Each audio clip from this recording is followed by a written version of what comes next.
Olá, bom dia a todos e todas. Vamos começar a nossa aula de hoje e um dos assuntos principais aqui é a questão do tempo, né? A maneira como o tempo entra na produção de conhecimento, né?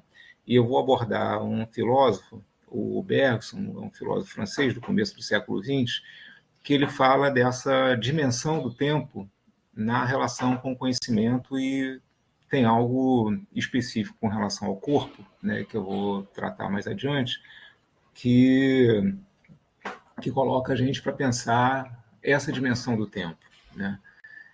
Eu comecei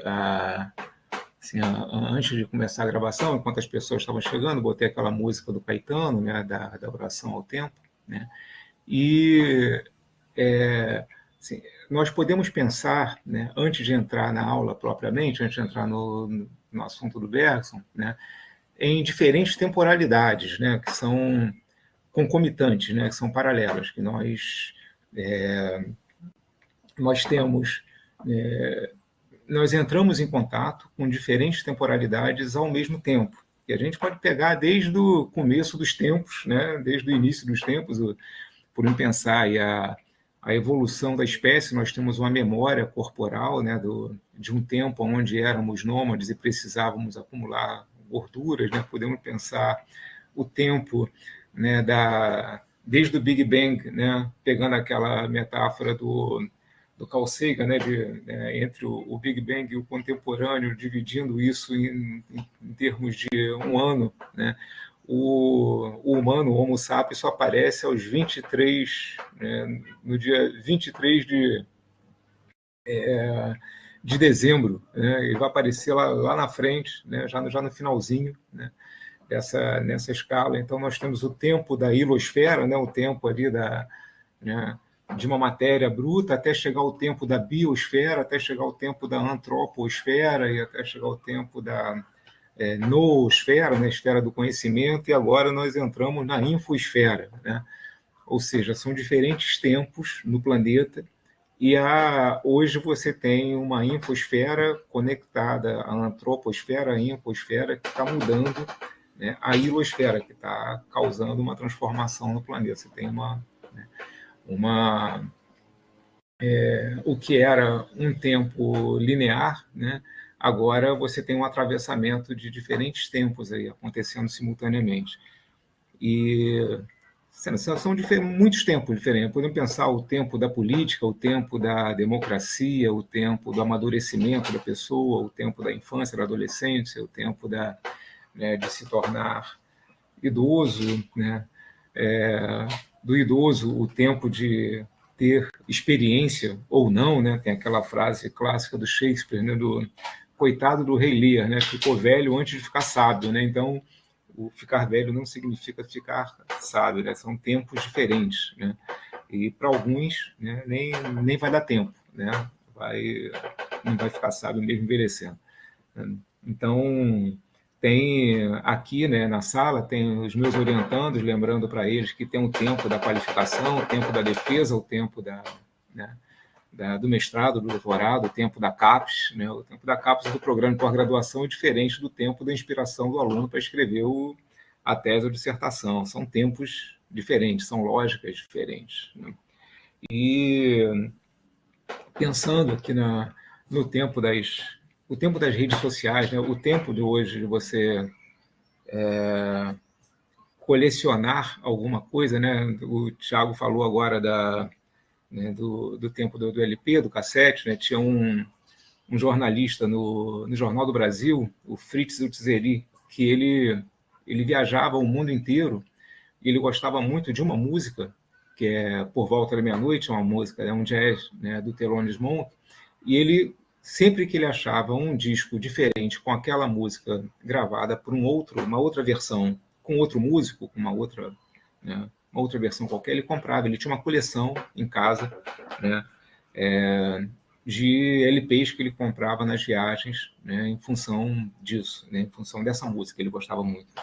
Aí ele fala que um dia o filho dele, né, fala aqui, pai, aqui no Spotify eu tenho todas as versões que o senhor tem, né? Eu posso buscar aqui, né? Tá no celular, tá na mão, né? Não precisa perder tempo. E aí ele fala para o filho, né? Fala para o filho, mas isso daqui é o tempo de uma coleção de uma vida, né? Você, né? Botar tudo no Spotify é outro tempo, é outra lógica, né? O tempo do TikTok é outro. Então são tempos, né? São temporalidades, né? São tempos que interferem na produção subjetiva do sujeito, né? A relação com o tempo da dieta, né? O tempo do cara ficar bombado, o tempo do investimento para a preparação, para o treino, né? O tempo, né? O nosso aluno hoje ele não tem tempo de ler um texto de 10 páginas, né? Ele quer um bizu no TikTok ali, né? 10 dicas né, para resolver um problema qualquer. Ele não quer se dar o trabalho de ler um livro, né? Eu fico imaginando como é que é hoje o aluno no curso de psicologia, que ele quer fazer um curso de psicologia sem ter o tempo de ler a obra do Freud, ou do Lacan, do Winnicott, da Melanie Klein, e por aí vai. Então, são tempos diferentes, né? E essa... deixa eu pegar aqui. Então, a ideia hoje é de pensar essa relação do tempo e da memória no corpo, né? Como que isso, como é que essas três instâncias, né? Como é que elas se articulam, como é que elas coabitam, né? Como é que esse corpo se organiza ao longo do tempo, né? E eu vou pegar principalmente, inicialmente a partir do Bergson, né? E depois a partir da obra da Lygia Clark, que fala da nostalgia do corpo e fala justamente de um outro tempo que nós vamos ver mais adiante, né? O Bergson é um filósofo do começo do século XX, né? Ele produz no período, principalmente período anterior à Segunda Guerra, né? No momento de guerras. Peraí, só um minuto.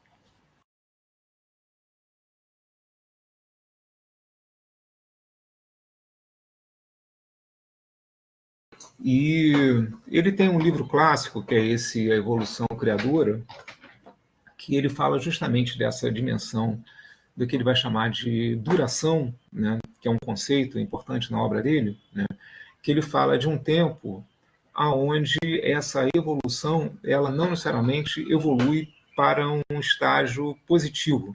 A evolução, essa mudança, ela também pode levar a um outro estágio destrutivo, né? Então, o Bergson é um filósofo, né? Ele trabalha, os textos dele são voltados para a filosofia da ciência, né? É um epistemólogo também, e ele ganhou o Nobel de Literatura com esse livro da Evolução Criadora, né? Ele fez um texto literário falando de ciência e filosofia, para falar disso que nós vamos ver hoje aqui, da duração e do corpo, do tempo, né? E como é que essas coisas se articulam. Então, um ponto de partida dele é essa ideia de ultrapassamento da razão clássica, né? de uma razão que precisa quantificar, precisa numerar, precisa, né, racionalizar os procedimentos de coleta de dados, né? Ela precisa ter toda uma dimensão quantificável para se afirmar enquanto ciência, né?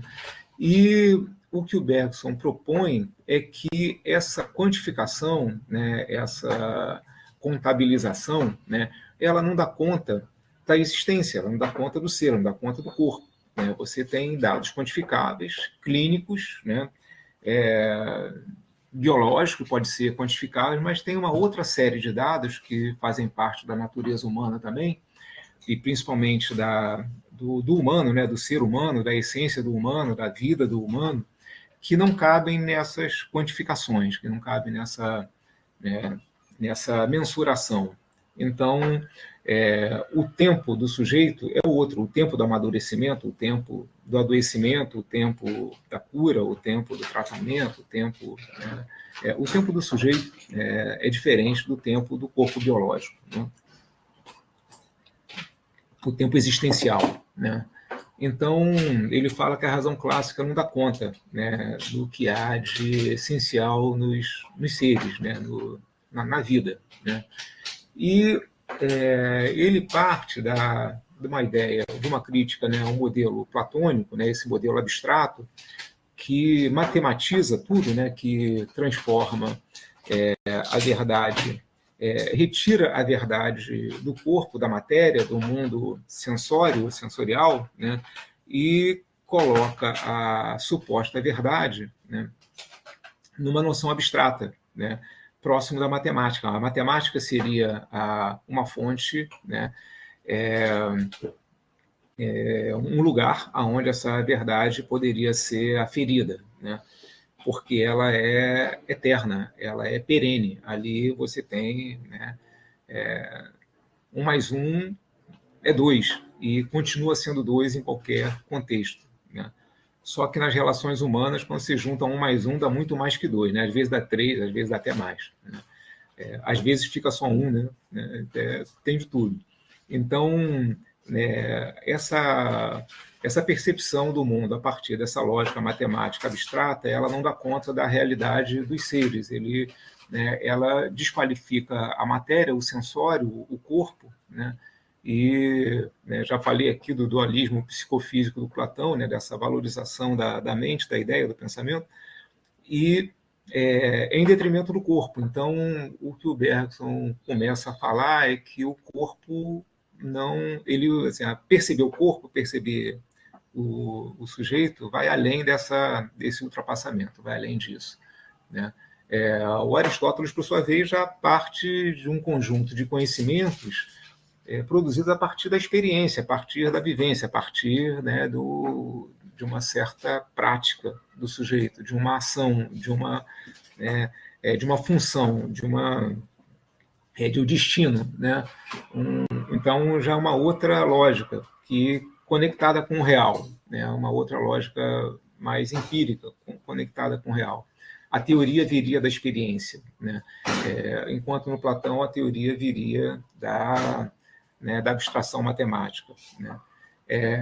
Essa dupla chave, né, ela atravessa a história do Ocidente, ela está presente lá no Descartes, no Spinoza, está presente nos filósofos, né, do racionalismo, do empirismo, né, do começo da ciência, e ela está aí até hoje. Isso é uma questão que não está resolvida, está em aberto, né? Então, o que o Bergson coloca é a necessidade de pensar o tempo, né, a duração, isso daqui a pouco eu vou falar mais desse conceito, e ele fala que pensar o tempo e a duração é fundamental para entender o humano, para entender a vida, entender essa manifestação, né, na medida em que a essência do ser está na duração, né? A gente pode pensar na duração tanto numa perspectiva individual, né? O que é a duração da minha vida, a duração, né, entre o nascimento e o memento mori, né? Entre o nascimento e o momento da morte, ali você tem uma duração, né? E dentro dessa duração, né, você tem milhões de coisas acontecendo, e a essência do ser está na duração, né? Até tem um caso interessante que ligado à felicidade, né, que nós já falamos da felicidade em outro momento, que tem uma história clássica, né, que está no Heródoto, né, está num clássico da história, que ele fala ele conta um caso de um monarca, né, de um rei, de um governante, né, que o Creso ele era o dono do pedaço, né? Ele era ele na área dele, na área de atuação dele, né? Ele era um cara muito poderoso e conquistou todos os reinos em volta. Então ele estava no auge do poder e da fama. E ele chama o Solon, né, que é um sábio, né, e pergunta para o Solon, né, Solon, qual é o caminho para a felicidade? O que é um homem feliz? Né? Achando que o Solon vai falar que o homem feliz era ele. Né? Aí o Solon fala que, olha, o homem feliz é aquele que morre, né, no auge da vida, né? E aí ele cita o caso, né, de um guerreiro, que ele era guerreiro, os filhos eram guerreiros, ele morreu numa batalha, né? E ele é admirado por todos, ele é um cara respeitado, e os filhos são respeitados em função da glória do pai. Então, aí ele fala que, olha, você só pode falar que uma existência é feliz no final da duração dessa existência. Porque no meio do caminho pode acontecer alguma coisa e um cara mais feliz do mundo ele pode ter uma existência infeliz a partir de um determinado momento. Bem, o tal do Creso não gostou muito da história, né, despachou o Solon e tempos depois tentou invadir o que seria a Pérsia, né? E ele perdeu, foi capturado e foi queimado na fogueira. Aí diz a lenda que na hora que o cara estava, né, se preparando para ser queimado na fogueira, ele lembrou lá do Solon que, né, a duração, né, você só pode falar que uma existência é feliz ao final dela, né?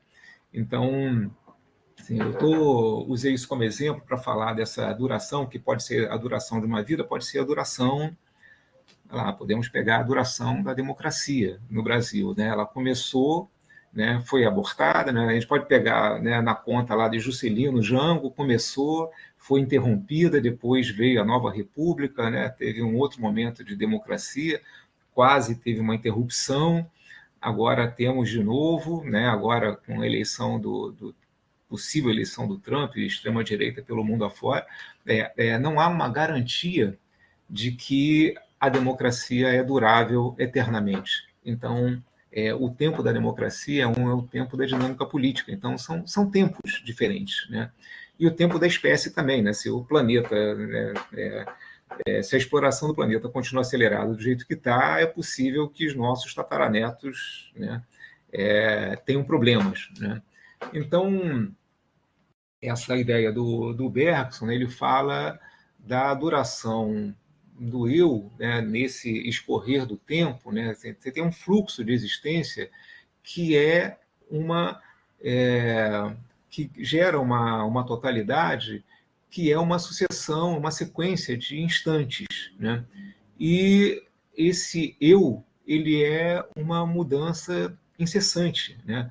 Até, né, assim, alguns setores da ciência falam que o nosso corpo, né, ele tem um ciclo, né, que, bem, todos sabem que o nosso corpo é composto majoritariamente por água, né, e que há um ciclo nas células de morte e renascimento que o nosso corpo muda completamente a cada 14 meses, né, exceto unhas, ósseos, né, algumas, né, tem alguns, mas os órgãos, né, alguns órgãos, ele se modifica incessantemente, ele está o tempo todo em transformação. Então, você não tem uma permanência total e absoluta. Isso lembra o Heráclito, né? Nada é permanente, exceto a mudança. Então, nós fazemos parte do processo de mudança corpórea o tempo todo, né? Mas o nosso corpo, ele muda, mas ele carrega uma memória, ele tem uma duração ali também, né? Então, ele fala da duração como um progresso contínuo do passado que rói o futuro e segue avançando, né? Então, o tempo todo, ele coloca essas dimensões, né, do tempo e da memória, né, como algo que, ao mesmo tempo, é múltiplo, que se modifica, e algo que, ao mesmo tempo, permanece, né? Tem algo ali que subsiste, né? Se pegar um álbum de fotos de qualquer um de nós aqui, pegar bebê, criança, infância, adolescência, pré-adolescência, juventude, adulto, né, e até o momento atual, nós temos ali uma transformação ininterrupta, mas também temos a duração de um sujeito. Nós temos ali uma permanência dentro daquilo, né? E o Bergson fala de duas memórias que são concomitantes, né? Que atuam conjuntamente. Uma que ele chama de memória hábito e a outra que ele chama de memória pura, né?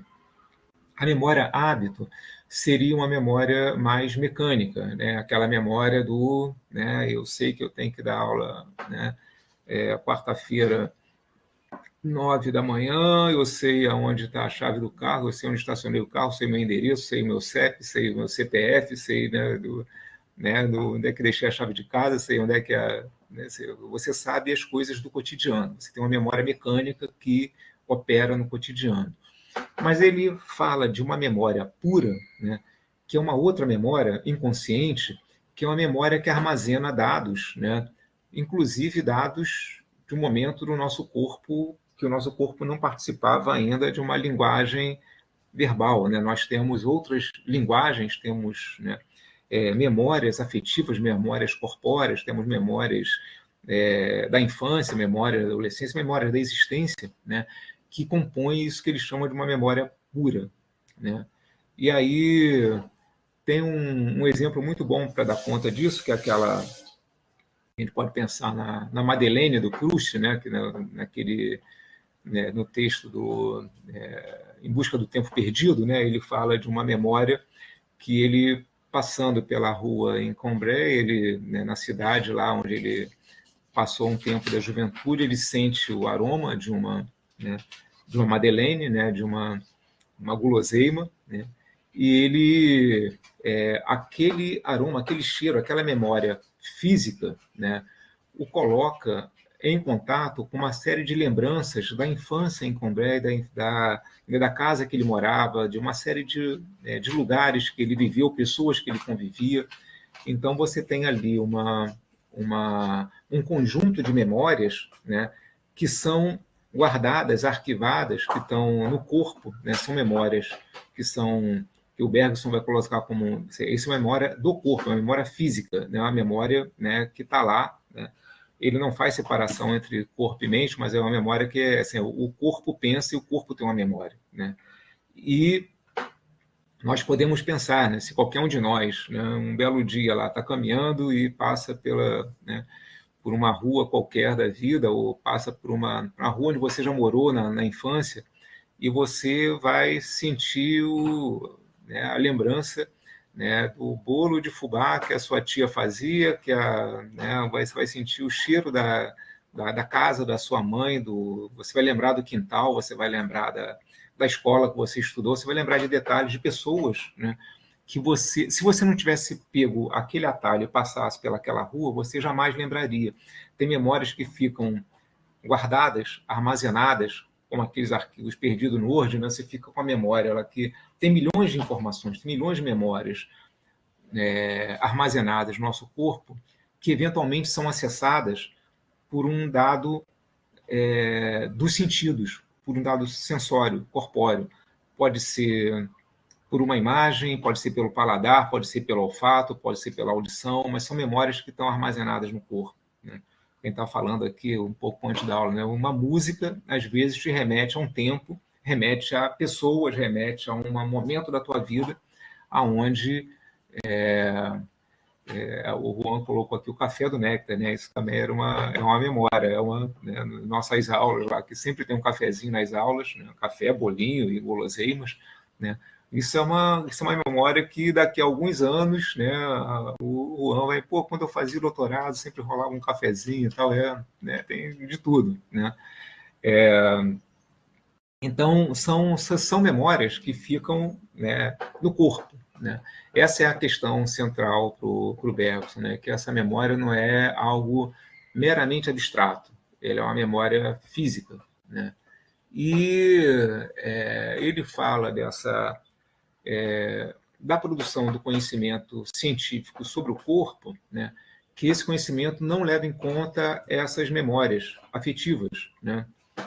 Por exemplo, né, nós que trabalhamos no campo da alimentação e nutrição, a nutrição tradicional, ela fala do consumo alimentar, né, faz um recordatório, né, ela faz o que a pessoa comeu na última semana, né, faz lá uma anamnese, o que ela comeu, né, e informa como é que o corpo biológico procede em função daquilo que foi ingerido. Então, teve um trabalho de uma aluna nossa que ela fez uma pesquisa, né, ela fez uma revisão de literatura, ela pegou nas revistas de nutrição como que o termo consumo alimentar aparecia. E todos apareciam na perspectiva da ingestão de alimentos para o corpo biológico. Era o consumo de chocolate, de café, de carne vermelha ou de açúcar, ou seja lá o que for, como é que esse consumo interferia no organismo, né? E o campo da nutrição, ele não olha para o consumo necessariamente como uma categoria subjetiva, ligada ao imaginário, ligada ao desejo, ligada ao consumo. O café, ele entra como um elemento da composição nutricional do café. Ele não entra como uma memória afetiva do café, por exemplo, que nós tomávamos nas aulas e batíamos papo ali. O café, ele entra numa outra chave. Ele não fala que o café pode ser gourmetizado, pode ser o café da fazenda, o café no botequim, o café numa cafeteria da moda. Isso não entra em questão, porque o consumo é restrito ao quantificável, né? E é disso que o Bergson está falando, né? Que a quantificação da ciência, ela não dá conta da complexidade da vida, da sociedade, dos seres e dos afetos, né? E do como que isso incide no corpo. Então, essa necessidade, segundo ele, de pensar a vida, a inteligência, a produção de conhecimento para além dessa quantificação, né? Porque você pensar, por exemplo, né, como é uma cidade, né, se pegar a ideia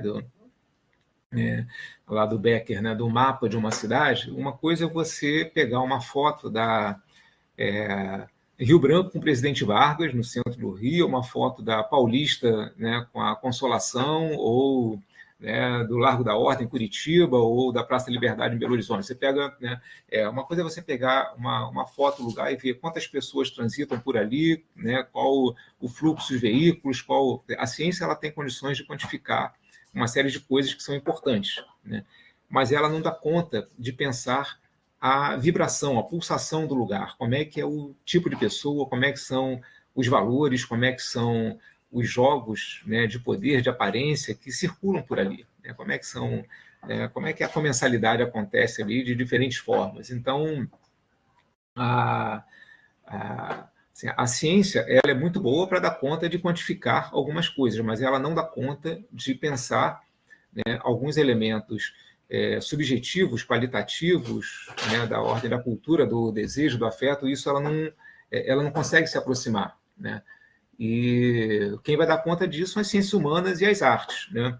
Mas aí essas também geralmente são desqualificadas por essa ciência mais hard, né?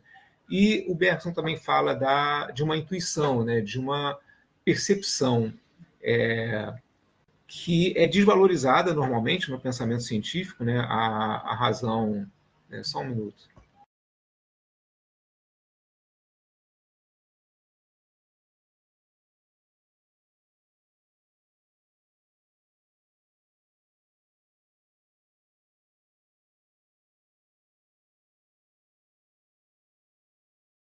Oi, desculpa, voltando aqui. Então, ele fala que a racionalização da ciência, ela, de certa forma, ignora a intuição. E a intuição, ela não é uma iluminação de algo externo que acontece ao sujeito. O insight, né, a intuição, ele, na verdade, ele é fruto de uma série de percepções racionais que levam o sujeito a fazer uma conexão de sentido entre coisas que estavam separadas, né? Então, a percepção da intuição, ela não é inferior à racionalização da ciência. A intuição, para ele, é justamente um modo de funcionamento do sujeito aonde ele leva em consideração vários dados das suas memórias afetivas, das memórias diversas, né? Aonde esses dados entram em contato, entram em sintonia, se alinham, né? Os astros se alinham ali. Então, essa ideia, né, para ele, da vida como algo que ultrapassa o torpor físico, ultrapassa a dimensão biológica, material, né? E ela vai em direção à liberdade, ao pensamento, ao conhecimento, né? Porque o homem, apenas na biologia, ele é um ser, né? Mas o que faz do humano humano é justamente o que está no mundo do imaginário, do abstrato, assim, a religião, a arte, né? A beleza da vida, ela não está na matéria, ela está em outro lugar, ela está numa outra dimensão que a ciência não dá conta de olhar. Então, para o Bergson, né, a intuição ela vai além da compreensão racional, ela incorpora o tempo, o movimento, o devir, tenta entender a essência, o que dá vida. Ele não nega a razão, ela ultrapassa, ela conjuga dados racionais, né, ela é somatório, condensação de percepções racionais, ela prepara o espírito para o ato de apreensão de uma coisa, né, do fenômeno. Então, você tem algo no sujeito, no corpo, né, e na existência, que não cabe na racionalização da ciência. Né? Então, ele fala dessa pluralidade de percepções, de análise, julgamentos, ou seja, tem algo da percepção, da intuição, que ela conjuga saberes, memórias, né, que são atávicas, que são ancestrais, que são primitivas, que não são racionalizáveis. Né? A nossa percepção, né, dos gostos, dos sabores, dos amores das pessoas não cabe nessa padronização. Né? E aí ele vai falar na memória pura e na memória hábito, né, que a memória hábito ela tem a ver com o Cronos, né, ela tem a ver com essa dimensão passado, presente e futuro, onde cada um tem sua caixinha. Né? O passado já foi, o presente é o que acontece no momento, e o futuro você não pode prever, que é o que não aconteceu ainda. Né? Então, o Cronos ele dá conta da compreensão da realidade em tempos cronológicos, em tempos matemáticos, essa dimensão do tempo. Né? Aqui já é o Deleuze falando do Bergson. Né? O Deleuze tem um texto muito bom, ele tem um livro, Bergsonismo, ele fez um livro só sobre o Bergson, e ele fala, né, dessas duas dimensões do tempo, do Cronos e do Aion, né, que o Cronos é esse tempo matematizável, né? E ele fala do Aion, que é um instante, né? E o instante é algo fugidio, o instante não existe, na verdade, ele é uma condensação de tempo. Então, quando eu falei instante a primeira vez, agora há pouco, esse instante já ficou no passado, vou falar instante daqui a pouco no futuro, e está tudo junto e misturado. Né? O que o Aion ele fala de uma percepção de tempo que não é capturável. Né? É um instante onde a percepção do sujeito não está presa ao que era o passado, ao que vai ser o futuro. Assim, quer dizer, na verdade, ela está totalmente conectada. A nossa percepção de mundo ela carrega toda a nossa história anterior. Quando nós olhamos, né, quando nós percebemos um dado, aquele exemplo da Madeleine, por exemplo, né, quando eu vejo um bolo de fubá, por exemplo, eu remeto ao bolo de fubá da minha infância, que eu sou apaixonado por bolo de milho até hoje, né, milho ou fubá, né? E aquilo ali me remete à minha tia que fazia, minha família que sempre fez, eu a vida inteira sempre gostei de um bolinho de milho com café. Né? E aquilo ali é uma atualização de algo que está no passado, né? E nós estamos aqui, né, na aula, conversando, tomando um café e pensando num futuro, né, que tem a ver com a formação de alguns, com o título de alguns, com a declaração de que fez a disciplina, ou com uma disciplina que vai compor a carga, né, o histórico escolar do mestrado, do doutorado, né, ou da especialização. Né?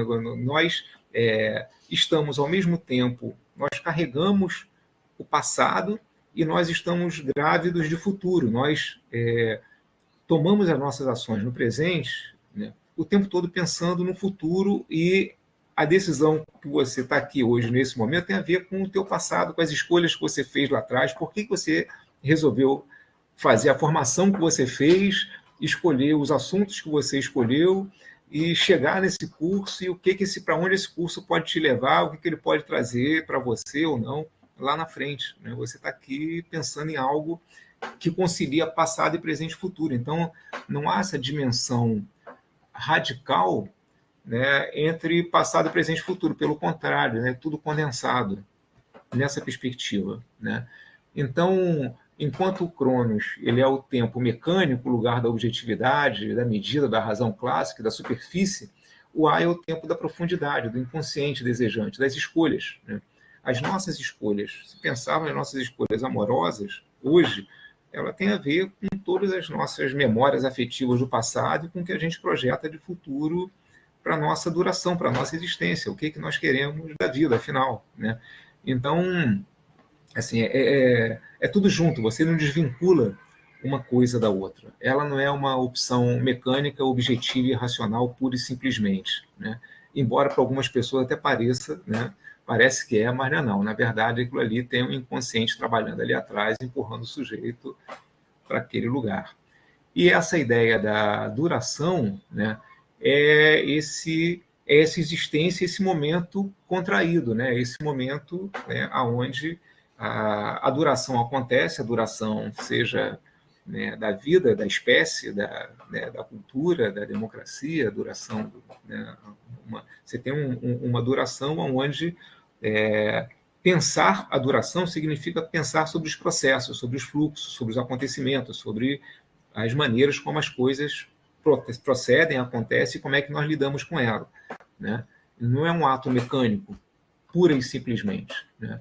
Então, essa ideia da vida como uma vontade que atravessa a matéria, né? Ela segue, né? O fluxo segue, ela ultrapassa a animalidade instintiva e vai em busca de outras coisas, vai em busca né, de uma existência que tem a ver com liberdade, criatividade, com aquilo que o Spinoza chamava de um conatus, né, de um elan vital, né, de uma vitalidade do ser, uma potência do ser, uma potência de existir. Então, a vida pode ser pensada nessa chave, né, de uma potência de existir, aonde o sujeito, né, precisa perceber essa duração, né? Então, esse primeiro momento da aula, né, falando do Bergson, né, ajuda a gente a pensar o que a Lígia traz em termos de memória do corpo, né? Que ela tem uma fase do trabalho dela que ela chama de nostalgia do corpo, e essa imagem especial que está na tela, essa imagem ela é um tubo de malha, né? Quem já viu malha, né? O tecido normalmente é plano, né? O tecido tem 1,40 de largura, 90 de largura, o tecido é feito numa máquina, né? Linear, né? Ele é feito ali, ele é plano, ele é todo horizontal. Quem já viu uma malha, um rolo de malha, ele é um tubo imenso, né? De 30 e poucos metros, né? Não sei quantos metros tem um tubo de malha hoje, mas a malha ele é sempre tubular, né? E esse trabalho da Lígia, esse em especial, né? Eu vi esse trabalho numa exposição no Paço Imperial, há muitos anos atrás, né? Começo dos anos 90, lá se vão 20 e tantos anos, né? O meu filho mais velho, que hoje está com 35, ele devia ter uns 10 anos na época, né? Ele, assim, o trabalho dali já era esse tubo solto ali no salão, e as pessoas entravam pelo tubo, deitavam no chão e iam passando pelo tubo, puxando pela cabeça, empurrando com os pés, né? Que era, segundo ela, né, uma metáfora, uma analogia ao nascimento, né? Você passar pelo tubo e sair, né? Esse processo de saída, e depois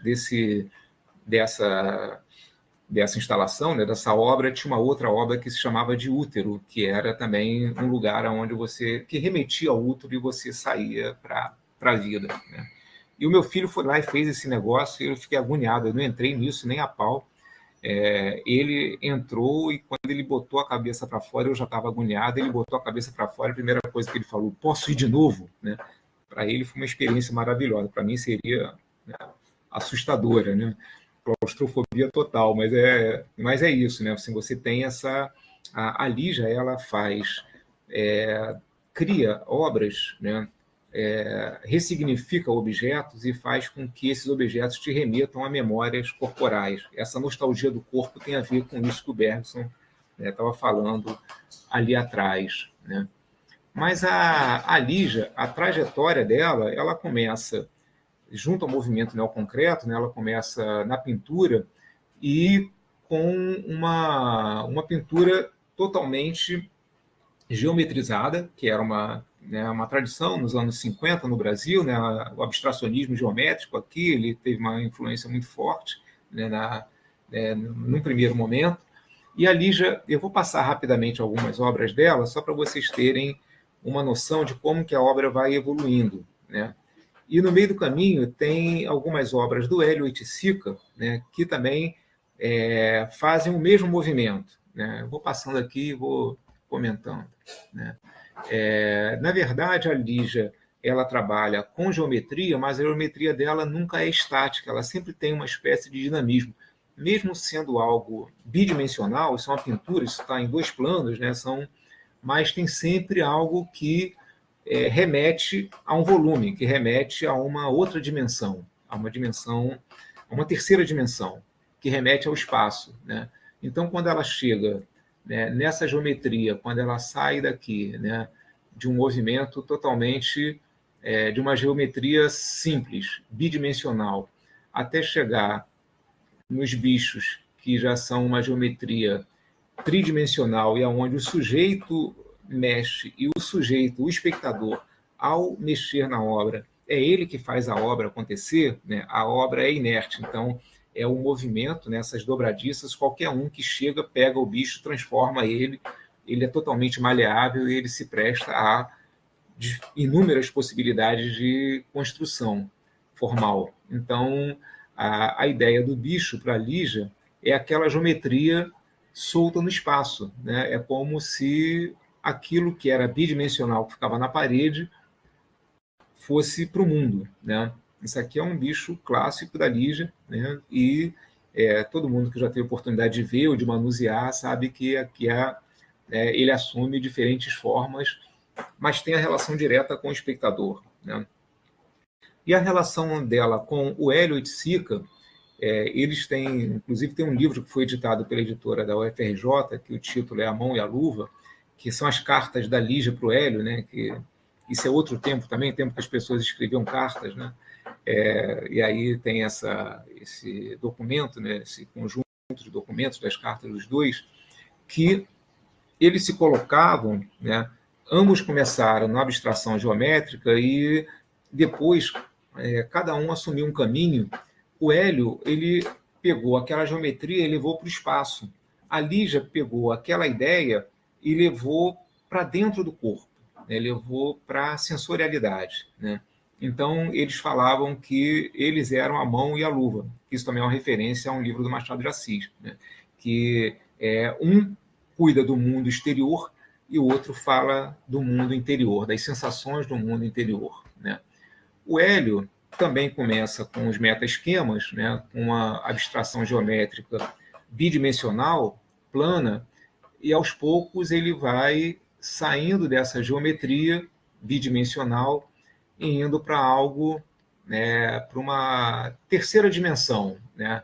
Ele começa a incorporar o espaço, né, dentro dessa geometria e começa a como que essas figuras que estavam na parede, aqui, pegar essa imagem aqui, essas figuras que estão na parede, ainda em 2 dimensões, elas aos poucos começam a meio que descolar da parede, sair da parede e ir para o plano, e ir para o espaço, né? Até chegar, né, até elas se soltarem, né, e habitarem o espaço. Eu estou passando rápido aqui, que são muitos slides, depois vocês podem ver isso com mais calma, depois eu mando a aula, né? Exatamente, esses penetráveis, esses espaços aqui você tem a cor isso é uma pintura, né, no espaço, né? Ao invés de ser uma pintura na tela, aquele meta-esquema lá atrás veio parar aqui, né? E a partir daqui, né, você incorpora o espaço, a pintura sai, né, ultrapassa a parede, né? E ela não só vai para o espaço, e ela também, num determinado momento, ela vai para o corpo, né? Ela também, com os parangolés, você tem a mesma ideia, a mesma noção de cor e de forma, incorporando o tempo. o tempo, a dança, né, já incorporando outros afetos, outras questões, né? Então você tem o parangolé, se nós pensarmos a trajetória do Hélio, é aquela forma plástica bidimensional lá atrás dos meta-esquemas que ela evolui a ponto de chegar no parangolé. Na verdade, os dois são dois exemplos muito bons para você pensar a passagem na arte brasileira da arte moderna, tradicional, da parede, para a arte contemporânea, da performance e das instalações e da arte solta no espaço, né? Eles são um exemplo muito bom para você pensar como é que a arte moderna no Brasil virou arte contemporânea, né? E tem uma instalação maravilhosa do Hélio, que é uma Cosmococa, que está em Inhotim, né? Inhotim merece até um parênteses aqui. É um lugar maravilhoso em Minas,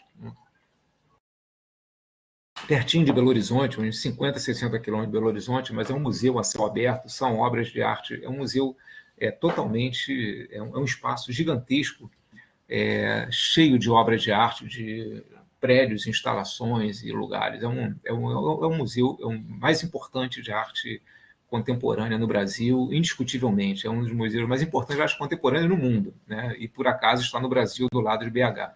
Quem nunca foi em Otim merece, né, dar um Google, né, e merece ir por lá, né? Numa ida a Belo Horizonte, não perca a oportunidade de ir em Otim. Estou aqui fazendo a propaganda, mas merece. Então, na Cosmococa, é interessante que o Hélio coloca uma série de questões, né, ligadas ao espaço, ao movimento. O chão é irregular, você entra aqui descalço, tem uma música do Hendrix, tem umas fotos da Marilyn com cocaína, né, ali no rosto, você tem uma série de elementos sensórios, né, que fazem com que você saia do centro, que você saia do teu centro, que você se desestabilize, né, e você entre em contato com outras percepções a partir do espaço, da relação com o espaço. Então, enquanto o Hélio está olhando para o espaço, né, voltando para a Lígia está olhando para o sujeito. Então, esse sujeito que manuseia um bicho, que manuseia essa obra, né, é um sujeito que, aos poucos, ele cada vez mais, a Lígia vai tomar o rumo, vai começar a assumir uma perspectiva da interiorização, de pensar essa memória corporal do sujeito. Que ela vai para a Sorbonne, ela vai para a França, fica na Universidade Sorbonne um bom tempo, né, e começa a produzir obras, né, ligadas ao Instituto de Psicologia e Psicanálise lá, né, obras que falam dessa nostalgia do corpo, dessa interiorização, né, dos sentidos, né, dessa percepção dos sentidos, né.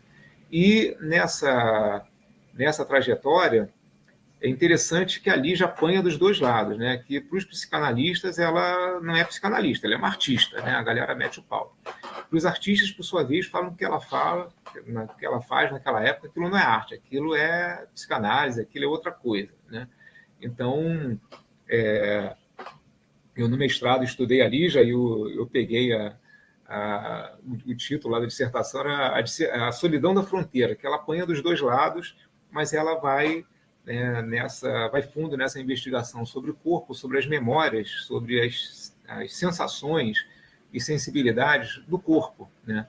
E aí, como que objetos simples, banais, objetos do cotidiano, eles atuam nessa memória corporal e nessa memória que, segundo ela, está adormecida, está esquecida, está embotada, né? Está totalmente apagada do corpo do sujeito, né? Então, ela cria vários objetos, várias instalações, né? E aí por exemplo, né, que remete à mão e à luva, né, remete à ideia ao livro dela e do Hélio, né? Tem uma instalação, tem uma obra dela que são várias bolas, né, de circunferências, tamanhos, texturas e pesos diferentes, né, com luvas diferentes também para você manusear, e ao manusear aqueles objetos com diferentes meios, com diferentes luvas, você percebe a sua sensibilidade tátil, né? Que a nossa sensibilidade tátil é tão embotada que nós não percebemos a nuance das coisas, as diferenças entre as coisas, assim como não percebemos diferenças, nuances sensórias, né, olfativas, gustativas, né, auditivas. Então, ela fala desse embotamento do corpo que vai apagando, ele vai vai sendo massificado, né, ele vai sendo massacrado, vai sendo reduzido a um mínimo operacional, né, e perde uma série de sensações. E ela começa a resgatar essas sensações, até mesmo desse momento de aonde o sujeito, né, na formação da estrutura psíquica, da nossa estrutura, né, nós passamos por uma linguagem, um momento de linguagem não verbal, né, que fica marcado até hoje. Quer dizer, o nosso inconsciente, as nossas escolhas hoje são marcadas por uma memória afetiva, por uma nostalgia do corpo que estava lá nos primeiros anos de vida, né? Até hoje tem coisas, pessoas, gostos ou outras coisas que nós gostamos ou detestamos que tem a ver com essa memória corpórea que está lá, né, arquivada, e nós nem sabemos, né, que memória é essa. Então, essa ideia, né, de criar situações onde os sujeitos se defrontam, né, se encontram com essas memórias corporais, né, memórias de várias formas, né, assim, ela é muito interessante para pensar a relação com o corpo, né?